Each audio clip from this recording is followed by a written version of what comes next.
శంషాబాద్ ఎయిర్పోర్టుకు మరోసారి బాంబు బెదిరింపు ఈమెయిల్ వచ్చింది. ఫేక్ బాంబు బెదిరింపు ఈమెయిల్స్ పై పోలీస్ శాఖ సీరియస్ గా అయింది.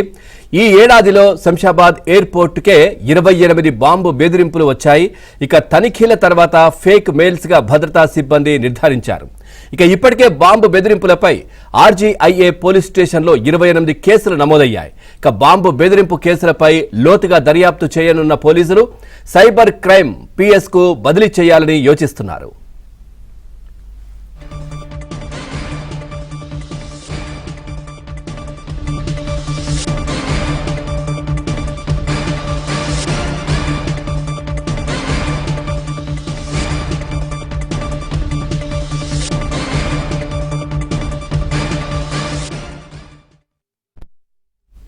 డార్క్ వెబ్ నుంచి కేటుగాళ్లు ఫేక్ మెయిల్స్ పంపిస్తున్నట్లయితే గుర్తించారు. దీనికి సంబంధించి మరింత సమాచారాన్ని మా క్రైమ్ కరెస్పాండెంట్ శశి అందిస్తారు. శశి, పూర్తి డీటెయిల్స్ ఏంటి? దాదాపుగా ఈ మధ్యకాలంలో 28 బాంబు బెదిరింపు ఈమెయిల్స్ పోలీసులు సీరియస్ అయినట్టుగా తెలుస్తోంది.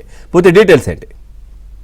శంషాబాద్ ఎయిర్పోర్ట్ కు బాంబు బెదిరింపు కాల్స్ నిత్యం వస్తూనే ఉన్నాయి. ఈ సంవత్సరం కాలంలోనే సుమారుగా 28 బాంబు బెదిరింపు కాల్స్ వచ్చినట్టుగా పోలీసులు చెబుతూ ఉన్నారు. అయితే ఎప్పుడైతే బాంబు బెదిరింపు కాల్స్ కావచ్చు లేకపోతే ఈమెయిల్స్ వచ్చిన వెంటనే పోలీసులు అలర్ట్ అవుతూ ఉన్నారు. అనంతరం విమానాశ్రయం మొత్తం అంతటిని కూడా చెక్ చేస్తున్న తర్వాత ఏ విమానానికి అయితే బెదిరింపులు వచ్చాయో ఆ విమానం మొత్తం కూడా తనిఖీ చేస్తున్నటువంటి సందర్భంగా ప్రతిసారి కూడా ఈ కాల్స్ వచ్చిన తర్వాత మెయిల్స్ వచ్చిన తర్వాత పోలీసులు మాత్రం ప్రత్యేకంగా అలర్ట్ అవుతూ ఉన్నారు. మరోవైపు మొత్తం ఎయిర్పోర్ట్ అందరినీ కూడా జల్లు పడుతున్నారు. అయితే ఈ ఫేక్ కాల్స్ కావచ్చు, ఫేక్ మెయిల్స్ కావచ్చు పోలీసులకు తలనొప్పిగా మారాయంటూ చెప్పుకోవచ్చు.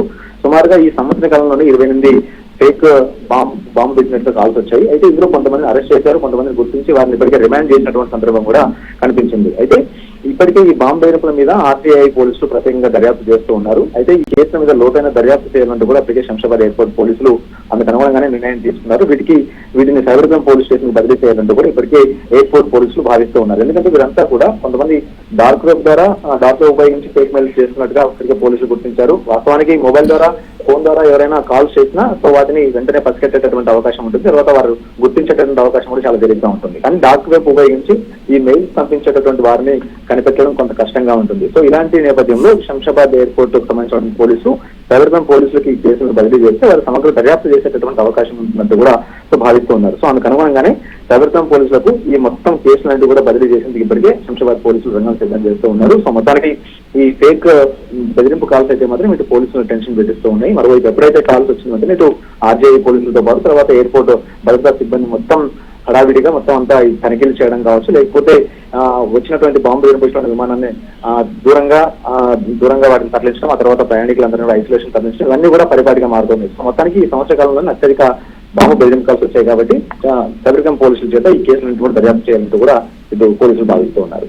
Right, thank you Shashi, thanks for the updates.